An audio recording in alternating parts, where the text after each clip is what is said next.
Assalamualaikum warahmatullahi wabarakatuh. Alhamdulillahirabbil alamin. Pertama-tama marilah kita memanjatkan puji syukur kehadirat Allah Subhanahu wa taala. Berkat Allah Subhanahu wa taala yang alhamdulillah kita diberikan kesehatan, nikmat, kesabaran sehingga kita bisa melakukan aktivitas kita sebagai hamba yang selalu bersyukur kepadanya. Dan tak lupa pula kita kirimkan salam kepada junjungan kita Nabi besar Muhammad SAW, tandanya Islam. Dalam dunia perang, terlebih dahulu dalam sebuah peperangan, maka kita mengenal sebuah taktik dan strategi yang dilakukan para pejuang-pejuang kita, para prajurit-prajurit kita. Ada pimpinan memberikan sebuah strategi agar mereka mampu memenangkan sebuah pertarungan peperangan, karena senjata yang memadai, pasukan yang banyak, tanpa adanya strategi perang yang baik akan mampu dikalahkan musuhnya. Oleh karena itu, kenapa butuh organisasi dalam sebuah perjuangan? Kenapa kita butuh metode taktik dalam sebuah perjuangan? Selain taktik dan metode, terlebih dahulu kita harus mengasah semangat jiwa kita dalam memperjuangkan kemerdekaan. Kita harus mengasah keberanian kita dalam berperang. Tanpa adanya keberanian, maka kita akan dikalahkan oleh musuh. Boleh jadi pada saat kita belum berhadapan secara langsung, maka kita akan gemetaran.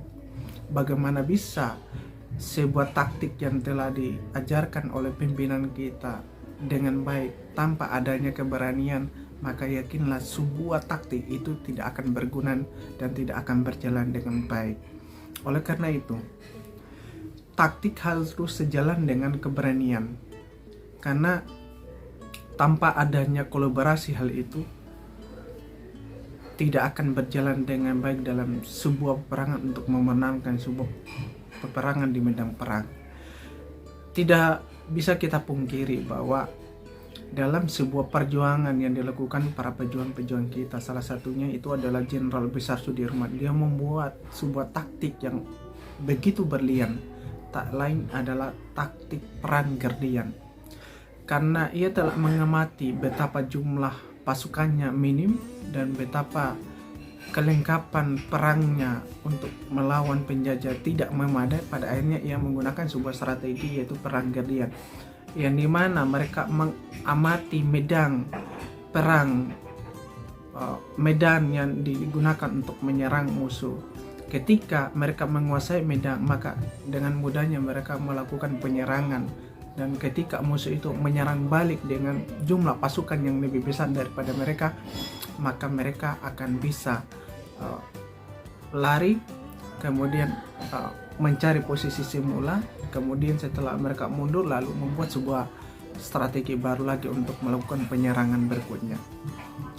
Oleh karena itu, keberanian dan taktik haruslah sejalan. Contoh sederhana, ada sebuah ungkapan yang telah disampaikan oleh Mario Teguh, motivator Indonesia pada waktu itu. Dia memberikan sebuah analogi bahwa sekawanan domba dipimpin oleh harimau dan berhadapan dengan sekawanan harimau dipimpin oleh domba. Kira-kira menurut kalian mana yang mampu memenangkan pertarungan itu antara sekawanan harimau dipimpin oleh domba dengan sekawanan domba dipimpin oleh harimau?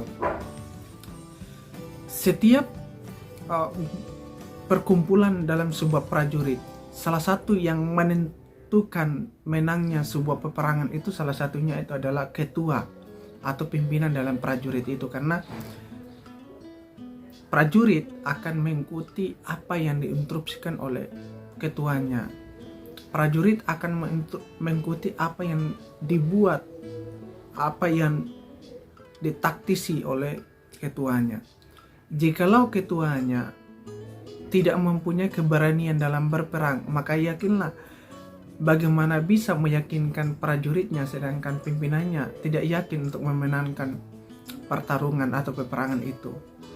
Justru itu, kalau seandainya mereka akan berhadapan langsung, boleh jadi sang prajurit yang berani akan menyampaikan kepada pimpinannya, ayo maju, kita akan maju, kita akan menyerang.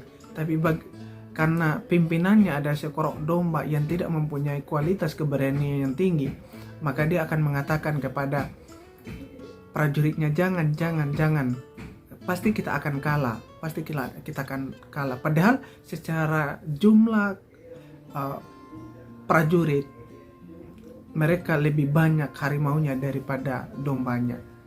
Bagaimana dengan salah satu kumpulan prajurit sekawanan domba dipimpin oleh harimau? Harimau sebagai pimpinan secara otomatis akan memotivasi seluruh domba-dombanya untuk kita maju, seluruh domba-dombanya untuk kita berani berjuang, karena pimpinannya mempunyai keberanian. Jikalau mereka akan berhadapan, walaupun prajuritnya akan mengatakan, kami ini domba, kami ini tidak bisa melakukan peperangan, kami mempunyai keberanian yang cukup minim, namun karena pimpinannya mempunyai keberanian yang begitu tinggi, secara otomatis dalam keadaan terpaksa prajurit-prajuritnya itu akan turun berjuang untuk memperjuangkan sebuah kemenangan. Itu yang terpenting. Justru itu, yuk deteksi diri kita, yakinkan diri kita, apakah kita ini sebagai pemimpin yang harimau tapi hatinya berhati domba, atau sebaliknya kita pemimpin domba tapi berhati harimau. Oleh karena itu, keberanian, taktik, dan kelengkapan berperang itulah yang akan menentukan kita untuk memenangkan sebuah peperangan. Assalamualaikum warahmatullahi wabarakatuh.